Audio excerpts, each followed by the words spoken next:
Habang patuloy siyang sinusunggaban ng sigbin, doon na nagkaroon ng pagkakataon si Lolo Ruben upang gamitin ang kanyang nakatagong punyal sa likod ng kanyang tadyang.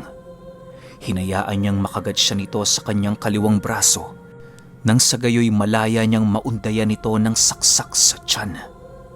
Pagbunot na pagbunot ni Lolo Ruben ng kanyang punyal, agad niya itong inundayan ng saksak na halos lumabas na ang buong laman loob nito sa kanyang dibdib. Maya-maya pa, bigla naman itong lumayo sa kanya habang patuloy na iniinda ang kanyang malubhang sugat na natamo. Nang masipat ito ng manunumpa, labis-labis na lamang ang galit nito kay Lolo Ruben sa kadahilanang nagawa nitong masaktan ang kanyang nag-iisang alaga. Ilang minuto pa ang lumipas, bigla itong lumapit sa kanya habang patuloy na nag-uusal. Dahan-dahan din itong kinukumpas ang kanyang tungkod na para bang meron itong gagawing kakaiba. Nang tuluyan na itong makalapit kay Lolo Ruben, bigla itong nagwika ng, "Umalis ka na. Hindi ito ang oras ng ating paghaharap." Kasabay ng pagwika nito ay siya namang paghigop ng lupa sa lahat ng nilalang na kanyang tinawag.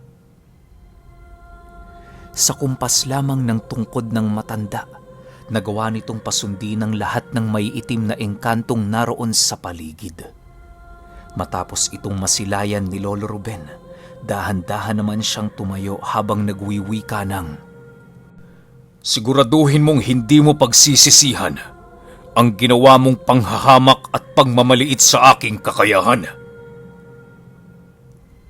Hindi mo alam ang kaya kong gawin ng tingero. Ang ginawa kong ito sa iyo, isipin mo na lang na isa sa mga natitirang kabutihan sa loob ko.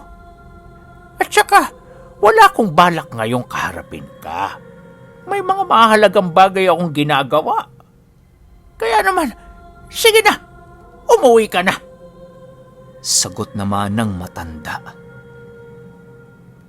Matapos nitong makapagsalita, ay siya namang pagtalikod nito sa harapan ni Lolo Ruben upang tunguhin ang binatang merong malubhang sugat sa katawan. Nang masipat ni Lolo Enteng na papalapit na sa kanya si Lolo Ruben, ay halos hindi niya magawang maisip ang naging desisyon nito sa naganap na labanan. Nang tuluyan na silang makalayo sa lugar na yon, panay naman ang kanyang ginawang pagtanong upang kahit papaano'y makakuha siya ng sapat na kasagutan. "Ben, bakit hindi mo tinuluyan yung matandang yun?" tanong ni Lolo Enteng. "Masyadong mahirap na paslangin ang matandang yon sa estado ng aking kakayahan. Alam kong hindi lang yun ang kaya niyang gawin. Kaya mas mainam na umatras na lang tayo. Hindi rin naman magtatagal, Teng. Magkakaharap din ulit kami." Sagot naman ni Lolo Ruben. Ilang minuto pa ang lumipas, tuluyan na nga silang nakalabas ng ligtas sa kanipaan. Wala namang nagparamdam sa kanila noong kakaiba kahit naglalakad sila ng 10 oras sa lugar. May iilang tiyanak silang naririnig noon, ngunit alam ni Lolo Ruben na hindi naman banta ang mga yon. Sa pagdating nila sa kanilang kubo, napagpasyahan ni Lolo Enteng na doon na muna matulog upang magawa nilang mapag-usapan ang mga nangyari. Ayon kay Lolo Ruben, na maaaring ang manunumpang yon hindi lamang isang ordinaryong nilalang sa kanyang larangan. Marami na siyang nakitang ordinaryong tao na kumokontrol sa mga itim na engkanto na ang halos karamihan sa mga ito ay kinokontrol lang din ng demonyo. Sa pagsapit ng umaga, napagpasyahan ni Lolo Ruben na bumalik sa bangon. Meron siyang tutunguhing tao sa lugar na yon na merong koneksyon sa namayapa niyang maestro. Halos ilang araw din siya noong nawala para lamang paghandaan ang susunod nilang laban ng manunumpa. Sa ilang araw na wala si Lolo Ruben sa kanilang baryo, ay halos mapuno na ng hindi pagkakaintindihan ang lahat ng kanyang mga kababaryo. May iilan na doong nagpapatayan dahil lamang sa mga simpleng argumento. Ayon kay Lolo Enteng, na halos walang araw na may nag-aaway doon noong mga panahong nananatili pang buhay ang manunumpa. Marami na ding mga kawatan sa paligid na nangunguha ng mga pananim ng mga magsasaka. May mga iilan din noong nalulung na sa bisyo at halos marami na ang nag-aaway na pamilya. Akala nga noon ng magkakaibigan, tuluyan ng nilisan ng Diyos ang kanilang lugar dahil sa labis nitong kasamaan. Hindi naman nila nagagawang maapektuhan ng kumakalat na salot sa kadahilan ng palagi silang nag-aayuno at humihingi ng kapatawaran sa Ama sa tuwing sumasapit ang dapit hapon. Yun lamang ang nag-iisang puder at bakod ng kanilang pamilya upang mapangibabawan ang tukso ng demonyo. Sa pagdating ni Lolo Ruben sa lugar ng bangon, agad naman niyang tinungo ang tahanan ng namayapang kumpare ng kanyang maestro. Hindi naman yon nagkakalayo sa kanilang dating pinagtitirhan kung kaya't hindi naging mahirap para sa kanya na ito ay mahanap. Pagdating ni Lolo Ruben sa bahay nito, agad namang bumungad sa kanya ang isang matandang lalaking naglilinis ng kanilang bakuran. Dahan-dahan naman noong pumasok si Lolo Ruben sa bahay nito habang patuloy niyang tinitingnan ang kinaroroonan ng matanda. Ilang minuto pa ang lumipas, tuluyan na nga siyang nakita ng matanda at kasabay nito ang mabilisan nitong pagtayo at paglapit sa kanyang kinaroroonan. "Oh Ruben, napadalaw ka. Kumusta ka na? Matagal-tagal din tayong hindi nagkita." Wika ng matanda. Matapos marinig ni Lolo Ruben ang sinabi nito, agad naman siyang nakipagkamay sa lalaki habang nagsasabi ng, "Kumusta na ho kayo, Uncle? Nangungulila ho kasi ako sa inyo eh. Mukhang tumanda kayo ng husto ah." Matapos ang kanilang maiksing pag-uusap, agad din naman silang pumasok sa bahay nito upang mapag-usapan kung ano ang ipinunta ni Lolo Ruben. Alam ng matanda na meron nitong pakay sa kanya sa kadahilan ng maraming naiwang gamit ang namayapa nitong maestro na nasa kanyang pangangalaga. Nang makapasok na sila sa silid nito, agad naman silang umupo sa sala upang ipagpatuloy na ang kanilang pag-uusap. Uncle, tatapatin na ho kita. Kaya ho ko na parito dahil meron akong hihingiing gamit sa inyo." Wika ni Lolo Ruben. Nang marinig ito ng matanda, tumawa lang naman ito habang nagwiwika ng, "Alam ko na yan. Ano ba ang kailangan mo?" Kasabay ng pagwika nito ay siya namang mabilisan nitong pagtayo at pagpasok sa isang silid na merong nakasaradong pinto. Sumunod na dinoon si Lolo Ruben nang sa gayoy magawa niyang masilaya ng personal ang iilang mga gamit na iniwan ng kanyang maestro. Ilang minuto pa ang lumipas, tuluyan na ngang nabuksan ang silid na yon at kasabay nito ang panlalaki ng kanyang mga mata dahil sa kanyang mga nakita. Pagpasok nila doon, bumungad kay Lolo Ruben ang isang tambak ng mga gamit na iniwan ni Maestro Inko. Ang karamihan sa mga ito ay mga armas na merong mga natutulog na dasal sa mga katawan nito. "O paano Ruben? Ikaw na muna ang bahala dyan. May gagawin pa kasi ako eh." Wika ng matanda. Sige ho Uncle. Salamat ho ah." Matapos ang kanilang pag-uusap, agad din namang umalis ang matanda sa silid na kanyang kinaroroonan. Nang mapagtanto ni Lolo Ruben na mag-isa na lamang siya sa lugar na yon, agad naman niyang hinanap ang gamit na kanyang pakay. Habang patuloy niyang iniikot ang silid, panay naman ang pag-alala niya sa mga katagang iniwan sa kanya ni Maestro Inko. Subalit, kahit paulit-ulit siyang magbalik tanaw sa sinabi nito, tila ba wala siyang maalalang kahit na ano. Labis na din siya noong naguguluhan sa lugar sa kadahilan ng purong patay na gamit at mga libreta ang kanyang nakikita. May mga mutsading naroon sa silid na yon, subalit matagal na tong iniwan ng mga gabay nitong engkanto. Sa pagpapatuloy ng kanyang pag-iikot sa paligid, tuluyan na nga siyang nawala ng pag-asa upang makahanap ng gamit na pangtapat sa manunumpa. Ramdam niyang merong gamit sa lugar na yon na labis niyang mapapakinabangan, subalit hindi niya alam kung anong uri ito at kung ano ang pisikal na wangis. Maya-maya pa, bigla namang natigilan si Lolo Ruben nang pumasok sa kanyang isipan ang mga alaala ng kanyang yumaong maestro ukol sa gamit nitong palaging ipinapakita sa kanya. Nasa wangis yon ng isang bato na merong baong kristal sa loob na nagliliwanag kapag natatapatan ng ningas ng apoy. Nagbabaga din umano ang batong yon sa oras na makaramdam ito ng mga masasamang elemento sa buong paligid. Matapos itong maalala ni Lolo Ruben, napagpasyahan niyang unahin na munang hanapin ang bagay na yon. Bagaman hindi siya siguradong nakatago ito sa mga tumpok na gamit na iniwan ng kanyang maestro, nananatili pa rin ang kanyang pagbabakasakali na baka naroon yon sa lugar na yon. Ilang minuto pa ang lumipas, napagpasyahan na niyang umpisahan ang kanyang paghahanap sa mga gamit na maaaring magbigay pakinabang sa kanya.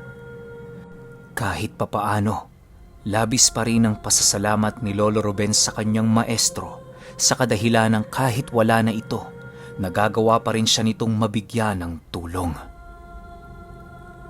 Ben, ayos ka lang ba?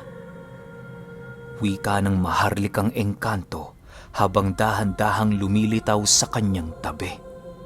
Naramdaman kasi nito ang biglaang pagkalungkot ni Lolo Ruben nang sa hindi malamang dahilan. Nang marinig naman niya ang sinabi ng maharlikang engkanto, pansamantala niya munang itinigil ang kanyang paghahanap upang ito ay makausap. Pasensya na kayo, pati kayo nadadamay sa kalungkutan ko. Alam niyo kasi, napakabigat para sa aking hukayin ang mga gamit na ito na minsan buong pusong pinangalagaan ng aking maestro. Lahat ng alaala ko sa kanya, bumabalik sa pamamagitan ng mga walang buhay na kagamitang ito. Paliwanag naman ni Lolo Ruben. Ayos lang yan, Ruben. Huwag kang mag-alala. Nasa mabuting kalagayan na ngayon si Maestro Inko. Marahil kung narito siya ngayon, hindi niya magugustuhan ang makita kang malungkot. Sagot naman ng maharlikang engkanto. Kasabay ng pagwika nito ay siya namang pagpahid ni Lolo Ruben ng kanyang luha at muling pagbalik sa kanyang ginagawa. Sa pagpapatuloy ng kanyang paghuhukay sa mga gamit na yon, doon niya nakita ang iilang mga libretang minsang ginamit ni Maestro Inko sa pagpapagaling ng kanyang mga pasyente noon. May mga nakita din siyang patay na dahon sa lugar na yon na merong bakas ng langis sa buong katawan nito. Ilang minuto pa ang lumipas, bigla namang natigilan si Lolo Ruben nang masipat niya ang isang kahong natatabunan ng mga libro. Nasa pinakagitna yon ng tumpok ng gamit at halos hindi gaanong masipat kung hindi maiging tititigan. Matapos niyang makuha ang bagay na yon, agad naman niyang sinarado ang pinto ng silid nang sa gayoy hindi ito magawang masilayan ng kung anumang nilalang na nagmamasid sa buong paligid. Maya-maya pa, bigla na lamang nanlaki ang kanyang mga mata nang bumungad sa kanya ang isang bato na natutulog sa loob nito. Sa pagbukas ni Lolo Ruben ng kahon, agad naman niyang nasipat ang pagliwanag ng batong yon na isang tanda na buhay pa ito at hindi pa yon iniiwan ng kanyang gabay. Paghawak ni Lolo Ruben sa bato, bigla naman niya itong nabitawan sa kadahilanang may kung anong nilalang siyang nakita na lumabas sa gamit na yon. Kisap mata lamang noon ang pagitan nang bigla siyang binalot ng isang napakakapal na usok sa buong paligid. Kasabay ng paglitaw nito ay siya namang paglabas ng isa sa mga gabay ng krus ng batis. Pagsilay pa lamang niya sa nagliliyab na espada ng nilalang, agad naman siyang napaluhod sa lupa nang sa hindi malamang dahilan. Nawala din noon ang maharlikang engkanto na parabang nagawa itong maitaboy ng presensya lamang ng nilalang.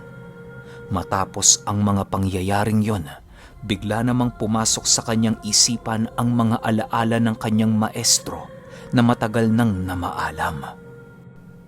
Ruben, inaasahan ko na ang mga araw na ito. Magalak ka, sapagkat ako na siyang nangangalaga sa agimat na inihulog mismo sa lupa ng Diyos, ay siyang magiging katuwang mo sa lahat ng laban hanggang sa ikaw ay bumalik sa piling ng Panginoon. Wika ng nilalang. Kasabay ng pagwika nito ay siya namang mabilisan nitong paglaho at pagbalik sa bato. Nang bumalik na ang katahimikan sa buong paligid, halos hindi pa rin magawang maisip ni Lolo Ruben kung bakit nagpakita sa kanya ang anghel na nangangalaga sa krus ng batis. Bagaman labis na kalituhan ang pumasok sa kanyang isipan, pinili niya pa ring itago ang batong yon at dalhin pabalik sa kanyang tahanan. Sa puntong yon, napag-isip-isip ni Lolo Ruben na malaki ang maitutulong ng nilalang sa kanyang nalalapit na pakikipaglaban sa manunumpa. Paglabas niya ng silid noon, agad naman siyang sinalubong ng matanda at kinausap ukol sa gamit na kanyang nakita. Hindi naman itinago ni Lolo Ruben ang kanyang natuklasan sa kadahilan ng alam niyang mapagkakatiwalaan ang taong yun. Angkol, aalis na ho ako. Marami hong salamat dahil hindi niyo ipinagdamot sa akin ang dating gamit ng aking maestro. Wika ni Lolo Ruben matapos ang kanilang napakahabang pag-uusap. Sige Ruben, basta kung may kailangan ka, huwag kang mag-aalangang bumalik rito. Palaging bukas ang bahay ko para sa iyo. Sagot naman ng matanda. Matapos niyang makapagpaalam, agad din naman niyang binagtas ang daan patungo sa lumang tahanan ni Maestro Inko. Pagdating niya sa dati nilang bahay, napansin niyang halos wala ng mga engkanto ang nakatira sa lugar na yon. Nasipat din niya ang lumang bahay ni Maestro Inko na halos tuluyan ng tumagilid ang mga haligi nito dahil sa labis na katandaan. Butas-butas na din ang bubong ng bahay na yon at halos napakarami ng sirang kahoy na siyang nagsisilbing papag nito. Kahit gano'n na ang katayuan ng kinahubugang bahay ni Lolo Ruben, napagpasyahan niya pa rin doon manatili ng ilang araw. May iilan sa mga taong nakakita sa kanya noon na halos mapagkamala na siyang baliw dahil sa pagtira niya sa sirang bahay ni Maestro Inko. Sa pagsapit ng gabi noong mismong araw, maaga pa siyang nagluto ng kanyang hapunan at hinanda na rin niya ang kanyang tutulugan. Nang matapos na siyang kumain, pinili niyang tumungo sa dati nilang bakuran upang pagmasda ng buong paligid. Habang nakatitig si Lolo Ruben sa lugar, halos hindi niya mapigilan ang kanyang damdamin dahil sa labis nitong pangungulila sa taong halos ituring na niyang ama. Maya-maya pa, bigla namang lumitaw sa kanyang tabi ang maharlikang engkanto kasama ang berdugo nito. Sinabayan siya nitong manood ng napakagandang tanawin sa bakuran ng dati nilang tahanan. Nangusap din ang engkantong yon sa kanyang isipan tungkol sa kanyang mga karanasan sa lugar na yon. Ayon kay Lolo Ruben, nakagaya niya, sa lugar ding yon nagkaroon ng koneksyon ang maharlikang engkanto sa namayapa niyang maestro. Mula sa pinakaunang hari pa umano ng kanilang lahi, naninilbihan na talaga sila sa kaninu-ninunuan ni Maestro Inko. Sa pagpapatuloy ng kanilang pag-uusap, paisa-isa nilang binalikan ang kanilang mga karanasan sa lugar na yon. Kahit papaano, naging masaya naman doon si Lolo Ruben sa kabila ng mga kalungkutang kanyang nararamdaman. Ilang oras pa ang lumipas na pagpasyahan na niyang magpahinga na upang paghandaan ang pagsapit ng umaga. Marami pa kasi siya noong gagawin, kagaya ng pag-aayos sa napabayaang hardin. Nang sumapit na ang umaga noong mismong araw, maaga pang nagising si Lolo Ruben upang maghanda sa kanyang mga gagawin. Tumungo muna siya noon sa bayan nang sa gayoy magawa niyang makapamili ng mga gamit na kanyang kinakailangan. Habang abala siya noong namimili sa merkado, bigla namang nakuha ang kanyang atensyon ng isang aling na kasabayan niya sa pamimili. Bukod kasi sa may malansang baho ito sa kanyang katawan, agad din namang nasipat ni Lolo Ruben ang mga kakaibang bukol nito sa likod. Matapos niyang makita ang bagay na yon, agad naman niyang pinagtangkaang lapitan ang babae upang ito ay kausapin. Subalit nang malapit na siya sa kinaroroonan nito, bigla naman siyang natigilan nang masipat niya ang paglapit ng isang lalaking merong daladalang kutsilyo na ginagamit sa pangkakatay ng baboy. Nang magkatitigan sila nito, agad naman niyang nasilayan ang nanlilisik na mga mata ng lalaki. Sa puntong yon, doon na niya napagtanto na merong tinatagong sikreto ang lalaking kanyang nakita. Hinayaan na muna ito pansamantala ni Lolo Ruben, gawa ng napakaraming tao noon ang abalang namimili sa merkado. Pagbalik niya sa kanilang tahanan, agad naman niyang inihanda ang kanyang mga gamit pang kombate. Sinantabi na muna niya noon ang kanyang mga gagawin sa kadahilan ng biglang nag-init ang kanyang pakiramdam sa lalaking yon. Nang tuluyan na niyang maihanda ang kanyang kagamitan, ibinuhos niya ang kanyang natitirang oras sa pagpapanalangin at pagpapalakas ng kanyang bakod at puder. Ginagawa niya ang bagay na yon nang sa gayoy magawa niyang mabigkas ang lahat ng kanyang usal nang hindi siya nito binabalikan. Kailangan din niyang mapatatag ang kanyang bakod sa katawan upang mailayo siya sa mga palipad hangin ng mga demonyong kanyang makakaharap. Sa pagsapit ng hapon noong mismong araw, muli na naman niyang binalikan ang merkado upang hanapin ang lalaki. Wala siya noong dalang kahit na ano, maliban sa batong kanyang nakita sa bahay ng kumpare ni Maestro Inko. Ilang minuto pa ang lumipas, narating na nga niya ang lugar na kinaroroonan ng merkado. Agad niyang nakita ang lalaking yon na abala sa pagkatay ng karne ng baboy.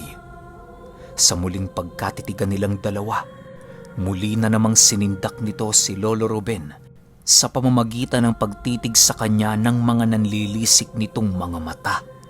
Sa puntong yon, halos hindi niya nagawang mapigilan ang kanyang galit na nararamdaman. Ayaw na ayaw kasi ni Lolo Ruben na makaramdam ng isang matinding paninindak sa mga taong hindi naman niya kilala. Habang dahan-dahan siyang lumalapit sa nilalang, panay naman ang kanyang pagkarga ng mga buhay na salita sa kanyang buong katawan. Nagpalipad hangin din siya noon sa buong paligid bilang marka ng paglitaw ng kanyang presensya. Nang maramdaman niyo ng mga ngatay ng karne ng baboy, tila ba mabilisan itong naging tuliro sa kanyang kinaroroonan. Sa paglapit ni Lolo Ruben sa kanyang harapan, agad naman itong nagwika ng, Ikaw kanina ka pa. Anong akala mo? Hari ka na sa lugar na to? Kasabay ng pagwika ni Lolo Ruben ay siya namang pagsindak niya sa nilalang upang maipakitang hindi siya ang uri ng tao na kaya nitong takutin. Nang marinig yon ng lalaki, nananatiling nagtatadtad lang naman yon ng karne habang hindi kumikibo. Maya-maya pa, lumapit na din sa kanya noon ang isa pa nitong kasama upang siya ay mapakalma. Paghawak nito sa kanyang balikat, mabilis na naman siya nitong nabitawan nang maramdaman nito ang labis na pagkainit dahil sa puder na tangan-tangan ni Lolo Ruben. Tingnan nyo nga naman, mga aswang na namumuhay bilang manininda ng karne ng mga baboy. Kapag nalaman kong karne ng tao ang mga yan, magkakagulo tayo rito. Wika ni Lolo Ruben. Sino ka ba? Bakit mo kami pinapakialaman? Tanong naman ng nilalang. Nang marinig ito ni Lolo Ruben, mabilis na naman niyang itinaas ang kanyang puder sa buong paligid. Sa puntong yon, hindi na napigilan ng mga aswang ang kumaripas ng takbo dahil sa patuloy na panggangalit ng presensyang pumapalibot sa katawan ni Lolo Ruben. Matapos niyang gawin ang bagay na yon, agad naman silang pinagtinginan ng mga ordinaryong tao na bakas sa pagmumukha ng mga ito ang labis na pagkagulat. Kasabay ng mga pangyayaring yon ay siya namang pag-amba ng pagtaga ng mga ngatay kay Lolo Ruben. Hindi naman siya natinag sa gagawin ito dahil sa tiwala naman siya sa kanyang kabal na bumabalot sa kanyang buong katawan. Maya-maya pa, muli na naman niyang nilapitan ang mga nilalang habang nagwiwika ng, Humanda kayo. Mamayang gabi, magkikita-kita ulit tayo. Okay, grabe. Sobrang angas ni Lolo Ruben, oh. Pero kayo ba? Napapatanong kung sino yung matandang nangangalaga sa mga iniwang gamit ni Maestro Inko? Parang may kinalaman to dun sa mga nakaraan nating series, ha. Pero syempre, hahayaan ko na kayo ang sumagot sa tanong na yan. Pero ang angas lang talaga ni Lolo Ruben. Okay, part 3, malapit na tayo sa finale para hindi kayo mabitin. Sunod ka agad natin. Yun lang. Salamat.